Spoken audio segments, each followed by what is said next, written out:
ਧੰਨ ਸਾਹਿਬ ਸ੍ਰੀ ਗੁਰੂ ਗ੍ਰੰਥ ਸਾਹਿਬ ਜੀ ਮਹਾਰਾਜ, ਜਿਨ੍ਹਾਂ ਦੀ ਪਾਵਨ ਪਵਿੱਤਰ ਹਜ਼ੂਰੀ ਅੰਦਰ ਆਪ ਸਭ ਸੰਗਤਾਂ ਅੰਮ੍ਰਿਤ ਵੇਲੇ ਤੋਂ ਸਤਿਗੁਰਾਂ ਦੀ ਪਾਵਨ ਪਵਿੱਤਰ ਬਾਣੀ ਸੁਖਮਣੀ ਸੁਖ ਅੰਮ੍ਰਿਤ ਪ੍ਰਭ ਨਾਮ ਭਗਤ ਜਨਾਂ ਕੇ ਮਨ ਵਿਸਰਾਮ ਦੇ ਨਾਲ ਜੁੜ ਬੈਠੇ ਹੋ।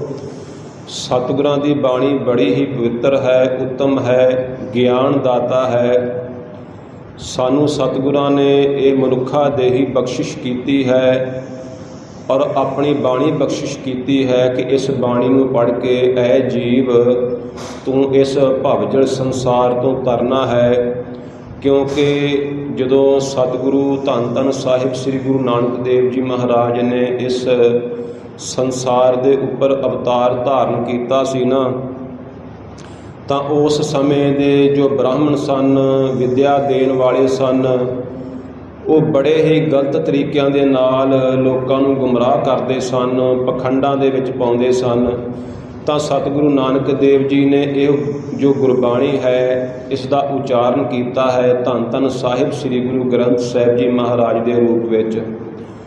ਹੁਣ ਸਤਿਗੁਰੂ ਜੀ ਕਹਿੰਦੇ ਹਨ, ਇਸ ਦੇਹੀ ਅੰਦਰ ਪੰਜ ਚੋਰ ਵਸੈ, ਕਾਮ ਕ੍ਰੋਧ ਲੋਭ ਮੋਹ ਅਹੰਕਾਰਾ, ਅੰਮ੍ਰਿਤ ਲੂਟੇ ਮਨਮੁਖ ਨਹੀਂ ਬੂਝੇ, ਕੋਈ ਨਾ ਸੁਣੇ ਪੁਕਾਰਾ। ਜੀਵ ਸੰਸਾਰ ਵਿੱਚ ਆਇਆ ਹੈ, ਪੰਜ ਤਰ੍ਹਾਂ ਦੇ ਵਕਾਰ ਜਿਹੜੇ ਚੋਰ ਰੂਪ ਹਨ ਉਹ ਇਹਦੇ ਨਾਲ ਹੀ ਰਹਿੰਦੇ ਹਨ, ਹਰ ਇੱਕ ਸਰੀਰ ਦੇ ਵਿੱਚ ਹਨ।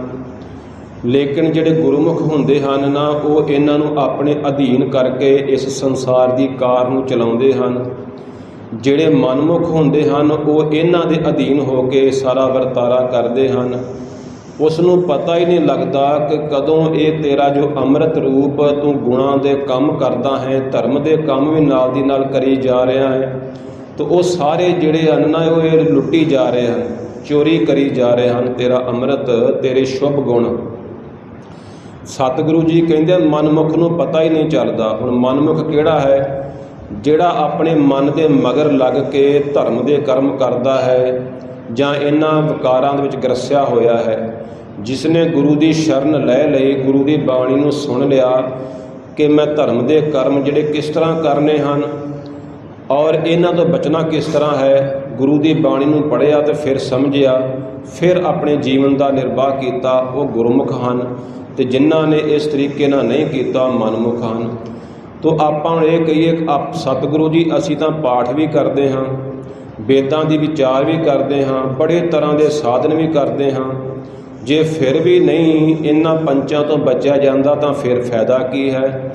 ਸਗੋਂ ਹੰਕਾਰ ਦੀ ਉਤਪਤੀ ਹੋ ਜਾਂਦੀ ਹੈ। ਤਾਂ ਸਤਿਗੁਰੂ ਜੀ ਕਹਿੰਦੇ ਹਨ, ਨਾ ਪਿਆਰੇ ਇਹਨਾਂ ਦੇ ਨਾਲ ਮਿਲਿਆ ਨਹੀਂ ਜਾ ਸਕਦਾ। ਸਾਰੀ ਉਮਰ ਚੁੱਪ ਰਹਿ ਕੇ ਗੁਜ਼ਾਰ ਦਿੱਤੀ ਕਿ ਸ਼ਾਇਦ ਇਸੇ ਤਰ੍ਹਾਂ ਦੇ ਨਾਲ ਹੀ ਪਰਮਾਤਮਾ ਦੀ ਪ੍ਰਾਪਤੀ ਹੋਣੀ ਹੈ। ਸਾਰੀ ਉਮਰ ਤੀਰਥਾਂ ਤੇ ਭਰਮਣ ਵਿੱਚ ਗਵਾ ਦਿੱਤੀ ਕਿ ਸ਼ਾਇਦ ਇਸੇ ਤਰ੍ਹਾਂ ਪਰਮਾਤਮਾ ਦੀ ਕਿਰਪਾ ਹੋਣੀ ਹੈ। ਸਾਰੀ ਉਮਰ ਪ੍ਰਸ਼ਾਦਾ ਹੱਥ 'ਤੇ ਰੱਖ ਕੇ ਹੀ ਛਕ ਲਿਆ, ਬਰਤਨ ਵਰਤੇ ਹੀ ਨਹੀਂ ਕਿ ਸ਼ਾਇਦ ਇਸ ਤਰ੍ਹਾਂ ਮੈਂ ਇਹਨਾਂ ਤੋਂ ਬਚ ਜਾਵਾਂਗਾ, ਪਰਮਾਤਮਾ ਦੀ ਪ੍ਰਾਪਤੀ ਕਰ ਲਵਾਂਗਾ। ਨਿਰਵਸਤਰ ਹੋ ਕੇ ਤੀਰਥਾਂ 'ਤੇ ਭਟਕਿਆ। ਸਤਿਗੁਰੂ ਜੀ ਕਹਿੰਦੇ ਹਨ, ਨਾ ਭਾਈ, ਇਸ ਤਰ੍ਹਾਂ ਪਰਮਾਤਮਾ ਦੀ ਪ੍ਰਾਪਤੀ ਨਹੀਂ ਹੋ ਸਕਦੀ। ਪਾਠ ਪੜ੍ਹਿਓ ਔਰ ਵੇਦ ਵਿਚਾਰਿਓ, ਨਿਵਲ ਭੁੰਗਮ ਸਾਧੇ। ਪਾਠ ਵੀ ਬੜੇ ਕਰ ਲਏ, ਵੇਦਾਂ ਦੀ ਵਿਚਾਰ ਵੀ ਕਰ ਲਈ, ਬੜੇ ਤਰ੍ਹਾਂ ਦੇ ਸਾਧਨ ਜੁਗਤੀਆਂ ਕਰਕੇ ਇਸ ਤਰ੍ਹਾਂ ਪਰਮਾਤਮਾ ਨੂੰ ਖੁਸ਼ ਕਰਨ ਦਾ ਤਰੀਕਾ ਜੋ ਉਸ ਨੇ ਕੱਢਿਆ ਹੈ। ਪੰਜ ਜਨਾਂ ਸਿਓ ਸੰਗ ਨਾ ਛੁਟਕਿਓ, ਅਧਿਕ ਅਹਮ ਬੁੱਧ ਬਾਧੇ। ਫਿਰ ਵੀ ਪੰਜਾਂ ਦਾ ਸੰਗ ਨਹੀਂ ਛੁੱਟਿਆ। ਇਹ ਸਾਡੇ ਉੱਪਰ ਹਾਵੀ ਹਨ। ਪਤਾ ਹੀ ਨਹੀਂ ਲੱਗਦਾ ਕਦੋਂ ਕ੍ਰੋਧ ਆ ਜਾਂਦਾ ਹੈ, ਕਦੋਂ ਕਾਮ ਆ ਜਾਂਦਾ ਹੈ, ਕਦੋਂ ਲਾਲਚ ਆ ਜਾਂਦਾ ਹੈ। ਜਦੋਂ ਭਾਣਾ ਵਰਤ ਜਾਂਦਾ ਫਿਰ ਪਤਾ ਲੱਗਦਾ ਇਹ ਤਾਂ ਹੰਕਾਰ ਸੀ। 2-4 ਮਿੰਟ 5 ਮਿੰਟ ਦੀ ਖੇਡ ਹੁੰਦੀ ਹੈ, ਬੁੱਧੀ ਸਾਡੀ ਕੰਮ ਨਹੀਂ ਕਰਦੀ। ਤੋ ਸਤਿਗੁਰੂ ਜੀ ਕਹਿੰਦੇ ਹਨ, ਪਿਆਰੇ ਇਨ ਬਿਦ ਮਿਲਣ ਨਾ ਜਾਏ। ਇਹਨਾਂ ਦੇ ਨਾਲ ਉਸ ਪਿਆਰੇ ਪਰਮਾਤਮਾ ਨੂੰ ਮਿਲਿਆ ਨਹੀਂ ਜਾ ਸਕਦਾ। ਮੈਂ ਕੀਏ ਕਰਮ ਅਨੇਕਾਂ, ਇਸ ਤਰ੍ਹਾਂ ਦੇ ਬੜੇ ਕਰਮ ਕਰਕੇ ਅਸੀਂ ਸੰਸਾਰ ਵਿੱਚ ਸਤਿਗੁਰੂ ਜੀ ਵੇਖ ਲਏ ਹਨ। ਹਾਰ ਪਰਿਓ ਸੁਆਮੀ ਕੈ ਦੁਆਰੇ, ਦੀਜੇ ਬੁੱਧ ਵਿਵੇਕਾ।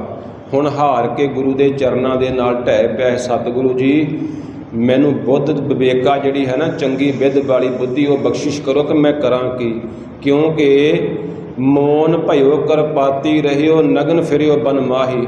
ਮੈਂ ਤਾਂ ਚੁੱਪ ਰਹਿ ਕੇ ਵੇਖ ਲਿਆ ਕਿਸੇ ਨਾਲ ਗੱਲ ਹੀ ਨਹੀਂ ਸੀ ਕਰਦਾ। ਵਸਤਰ ਜਿਹੜੇ ਸਨ ਸਰੀਰ ਤੋਂ ਉਤਾਰ ਦਿੱਤੇ, ਸੰਸਾਰ ਦਾ ਭਰਮਣ ਕਰਦਾ ਰਿਹਾ ਕਿ ਸ਼ਾਇਦ ਮੈਂ ਇਹਨਾਂ ਤੋਂ ਬਚ ਜਾਵਾਂਗਾ। ਤਟ ਤੀਰਥ ਸਭ ਧਰਤੀ ਭਰਮਿਓ, 20-20 ਸਾਲ 30-30 ਸਾਲ ਘਰੋਂ ਨਿਕਲ ਗਏ ਕਿ ਸਾਰੇ ਤੀਰਥਾਂ ਦੇ ਸਥਾਨ ਦਰਸ਼ਨ ਕਰਨੇ ਹਨ ਕਿ ਸ਼ਾਇਦ ਇਸ ਤਰ੍ਹਾਂ ਮੈਂ ਇਹਨਾਂ ਤੋਂ ਬਚ ਜਾਵਾਂਗਾ। ਸੰਸਾਰ ਦੇ ਨਾਲ ਕੋਈ ਕਾਰ ਵਿਹਾਰ ਜੇ ਨਹੀਂ ਕਰਾਂਗਾ, ਜਦੋਂ ਕਿਸੇ ਦੇ ਨਾਲ ਬੋਲਾਂਗੇ ਨਹੀਂ, ਕਿਸੇ ਦੇ ਨਾਲ ਲੈਣ ਦੇਣ ਹੀ ਨਹੀਂ ਕਰਾਂਗੇ, ਕਿਸੇ ਦੇ ਨਾਲ ਵਰਤਾਂਗੇ ਨਹੀਂ, ਸ਼ਾਇਦ ਇਸ ਤੋਂ ਬਚ ਜਾਵਾਂਗੇ। ਤੇ ਸਤਿਗੁਰੂ ਜੀ ਕਹਿੰਦੇ ਹਨ ਨਹੀਂ, ਦੁਬਦਾ ਛੁਟਕੈ ਨਾਹੀਂ। ਫਿਰ ਵੀ ਜਿਹੜੀ ਦੁਬਦਾ ਹੈ ਨਾ ਛੁੱਟਦੀ ਨਹੀਂ। ਮਨ ਕਾਮਨਾ ਤੀਰਥ ਜਾਏ ਬਸਿਓ, ਮਨ ਦੀ ਪੂਰਤੀ ਵਾਸਤੇ ਸਤਿਗੁਰੂ ਜੀ ਸਾਨੂੰ ਆਹ ਚਾਹੀਦਾ ਹੈ, ਧਨ ਦੇ ਦਿਓ, ਦੌਲਤ ਦੇ ਦਿਓ, ਪੁੱਤਰ ਦੇ ਦਿਓ, ਧੀਆਂ ਦੇ ਦਿਓ। ਉਹਦੇ ਵਾਸਤੇ ਤੀਰਥਾਂ ਦੇ ਜਿਹੜੇ ਹਨ ਭਰਮਣ ਕਰ ਦਿੱਤਾ। ਮਨ ਕਾਮਨਾ ਤੀਰਥ ਜਾਏ ਬਸਿਓ, ਸਿਰ ਕਰਵਤ ਧਰਾਏ। ਬੜੇ ਯਤਨ ਕੀਤੇ, ਮਨ ਕੀ ਮੈਲ ਨਾ ਉਤਰੈ ਇਹ ਵਿਦ, ਜੇ ਲੱਖ ਯਤਨ ਕਰਾਏ ਤਾਂ ਵੀ ਮਨ ਦੀ ਮੈਲ ਨਹੀਂ ਉਤਰਦੀ। ਜਨਮ ਜਨਮ ਕੀ ਮਲ ਲਾਗੀ, ਇਸ ਮਨ ਕੋ ਕਾਲਾ ਹੋਵਾ ਸਵਾਹ। ਬੜਿਆਂ ਜਨਮਾਂ ਦੀ ਪਤਾ ਨਹੀਂ ਕਿੰਨੇ ਯੋਗ ਹੋ ਗਏ ਹਨ, ਇਸ ਤਰ੍ਹਾਂ ਦੀ ਮੈਲ ਲੈ ਗਈ ਹੈ ਕਿ ਜਿਸ ਤਰ੍ਹਾਂ ਬੀਬੀਆਂ ਕੋਈ ਚੀਜ਼ ਬਣਾਉਂਦੀਆਂ ਨਾ ਬਰਤਨ ਦੇ ਵਿੱਚ, ਤਾਂ ਥੱਲੇ ਲੱਗ ਜਾਂਦੀ ਤੇ ਬੜਾ ਰਗੜਦੀਆਂ, ਲੇਕਿਨ ਜੇ ਉਹ ਕਹਿਣ ਕਿ ਇੱਕੇ ਵਾਰੀ ਉਤਰ ਜਾਵੇ ਤਾਂ ਨਹੀਂ ਉਤਰਦਾ। ਇਸੇ ਤਰ੍ਹਾਂ ਜਿਹੜੀ ਮਨ ਦੀ ਮੈਲ ਨਾ ਇਹ ਉਤਰਦੀ ਨਹੀਂ। ਬੜੇ ਯਤਨ ਕਰ ਲਏ। ਕਨਕ ਕਾਮਣੀ ਹੈਵਰ ਗੈਵਰ ਬਹੁ ਵਿਦ ਦਾਨ ਦਤਾਰਾ। ਹੁਣ ਆਪਾਂ ਕੀ ਕਰਦੇ ਹਾਂ, ਦਾਨ ਦਿੰਦੇ ਹਾਂ ਨਾ ਤਾਂ ਖੁਸ਼ ਹੁੰਦੇ ਹਾਂ। ਔਰ ਦੇਖਿਆ ਹੈ ਗੁਰਦੁਆਰਿਆਂ ਵਿੱਚ ਨੇਮ ਪਲੇਟ ਵੀ ਲੱਗੀ ਹੁੰਦੀ, ਫਲਾਣੇ ਨੇ ਆਹ ਦਾਨ ਕੀਤਾ, ਢੀਂਗੜੇ ਨੇ ਆਹ ਦਾਨ ਕਰ ਦਿੱਤਾ। ਇੱਥੇ ਸਤਿਗੁਰੂ ਜੀ ਕਹਿੰਦੇ ਹਨ ਹੈਵਰ ਗੈਵਰ, ਹਾਥੀ ਘੋੜੇ ਵੀ ਦਾਨ ਕਰ ਦਿੱਤੇ, ਇਸਤਰੀਆਂ ਜੋ ਕੁਝ ਵੀ ਆਇਆ ਉਹ ਦਾਨ ਕਰ ਦਿੱਤਾ। ਅੰਨ ਵਸਤਰ ਭੂਮ ਬਹੁ ਅਰਪੇ, ਅੰਨ ਵੀ ਦਾਨ ਕੀਤਾ। ਇਹੀ ਆਪਣੀ ਕਾਰ ਵਿਹਾਰ ਹੈ ਸੰਸਾਰ ਦੀ। ਵਸਤਰ ਵੀ ਦੇ ਕੇ ਵੇਖ ਲਏ, ਭੂਮੀ ਦਾਨ ਕਰ ਦਿੱਤੀ। ਐਸ ਗੁਰਦੁਆਰੇ ਨੂੰ, ਐਸ ਮੰਦਰ ਨੂੰ, ਐਸ ਮਸੀਤ ਨੂੰ ਭੂਮੀ ਦਾਨ ਕਰ ਦਿਓ।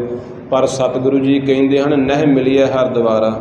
ਫਿਰ ਵੀ ਹਰੀ ਦਾ ਜਿਹੜਾ ਦੁਆਰ ਹੈ ਨਾ, ਕਿ ਪਰਮਾਤਮਾ ਕਿੱਥੇ ਰਹਿੰਦਾ ਹੈ, ਕਿਸ ਤਰ੍ਹਾਂ ਮਿਲਣਾ ਹੈ, ਉਸ ਦੀ ਪ੍ਰਾਪਤੀ ਕਿਸ ਤਰ੍ਹਾਂ ਹੋਏਗੀ, ਉਹ ਗਿਆਨ ਦੀ ਉਤਪਤੀ ਜਿਹੜੀ ਹੈ ਸਾਨੂੰ ਨਹੀਂ ਹੁੰਦੀ। ਪੂਜਾ ਅਰਚਾ ਬੰਧਨ ਡੰਡੌਤ, ਪੂਜਾ ਕਰਕੇ ਵੀ ਦੇਖ ਲਈ, ਬੰਦਨਾ ਕਰਕੇ ਵੀ ਵੇਖ ਲਈ, ਡੰਡਿਆਉਤ ਭਾਵ ਪੂਰਾ ਲੰਮਾ ਪੈ ਜਾਂਦਾ ਗਾੜੀ। ਆ ਦੇਖਿਆ ਨਾ ਕਈ ਜਦੋਂ ਨਮਸਕਾਰ ਕਰਦੇ ਆ ਨਾ, ਕਈ ਗੁਰੂ ਗ੍ਰੰਥ ਸਾਹਿਬ ਦੀ ਗਾੜੀ ਆ ਕੇ ਪੂਰੇ ਲੰਮੇ ਪੈ ਜਾਂਦੇ ਆ। ਸਤਿਗੁਰੂ ਜੀ ਕਹਿੰਦੇ ਹਨ ਪੂਜਾ ਅਰਚਾ ਬੰਧਨ ਡੰਡੌਤ ਖਟ ਕਰਮਾ ਕਰ ਰਹਿਤਾ। ਇੱਦਾਂ ਦੇ ਬੜਾ ਕੁਝ ਕਰਕੇ ਵੇਖ ਲਿਆ। ਹਉ ਹਉ ਕਰਤ ਬੰਧਨ ਮਹਿ ਪਰਿਆ, ਨਹਿ ਮਿਲਿਆ ਇਹ ਜੁਗਤਾ। ਇਹਦਾ ਕਰਕੇ ਕੇਵਲ ਤੇ ਕੇਵਲ ਅਹੰਕਾਰ ਦੀ ਪ੍ਰਾਪਤੀ ਹੁੰਦੀ ਹੈ, ਉਤਪਤੀ ਹੁੰਦੀ ਹੈ। ਇਹ ਜੁਗਤ ਵੀ ਪਰਮਾਤਮਾ ਦੇ ਨਾਲ ਤੁਹਾਨੂੰ ਨਹੀਂ ਮਿਲਾ ਸਕਦੀ। ਜੋਗ ਸਿੱਧ ਆਸਣ 84, ਜਿਹੜੇ ਜੋਗੀ ਹੁੰਦੇ ਹਨ ਉਹਨਾਂ ਦੇ 84 ਆਸਣ ਹਨ। ਜਿਸ ਤਰ੍ਹਾਂ ਅੱਜ ਕੱਲ੍ਹ ਇੱਕ ਯੋਗ ਬੜਾ ਪ੍ਰਚਲਿਤ ਹੋ ਕੇ ਯੋਗਾ ਕਰੋ ਉਮਰ ਵੱਧ ਜਾਂਦੀ ਹੈ, ਤਾਂ ਸਤਿਗੁਰੂ ਜੀ ਕਹਿੰਦੇ ਹਨ ਕਈ ਯੋਗੀ ਇਸ ਤਰ੍ਹਾਂ ਦੇ ਆਸਣ ਵੀ ਕਰਦੇ ਹਨ। ਇਹ ਵੀ ਕਰਕੇ ਵੇਖ ਲਏ। ਫਿਰ ਕੀ ਹੁੰਦਾ ਹੈ, ਵੱਡੀ ਆਰਜਾ ਫਿਰ ਜਨਮ ਹੈ, ਹਰ ਸਿਓ ਸੰਗ ਨ ਗਿਆ। ਇਹਦੇ ਨਾਲ ਤੁਸੀਂ ਅਰੋਗਤਾ ਹਾਸਲ ਕਰ ਸਕਦੇ ਹੋ, ਤੁਹਾਡੀ ਆਰਜਾ ਵੱਡੀ ਹੋ ਸਕਦੀ ਹੈ। ਪਰ ਸਤਿਗੁਰੂ ਜੀ ਕਹਿੰਦੇ ਹਨ ਇਹਦੇ ਨਾਲ ਵੀ ਪਰਮਾਤਮਾ ਦੀ ਪ੍ਰਾਪਤੀ ਜਿਹੜੀ ਨਹੀਂ ਹੋ ਸਕਦੀ। ਰਾਜ ਲੀਲਾ ਰਾਜਨ ਕੀ ਰਚਨਾ ਕਰਿਆ ਹੁਕਮ ਅਫਾਰਾ। ਰਾਜ ਭਾਗ ਮਿਲ ਗਿਆ, ਸਾਰੇ ਸੰਸਾਰ 'ਤੇ ਹੁਕਮ ਚਲਾਉਣ ਲੱਗ ਪਏ, ਉਹਦੀ ਬੱਦੀ ਛੁੱਟਦੀ ਨਹੀਂ। ਫਿਰ ਵੀ ਪਰਮਾਤਮਾ ਨਹੀਂ ਮਿਲਦਾ, ਸੁੱਖ ਨਹੀਂ ਮਿਲਦਾ, ਸ਼ਾਂਤੀ ਨਹੀਂ ਮਿਲਦੀ।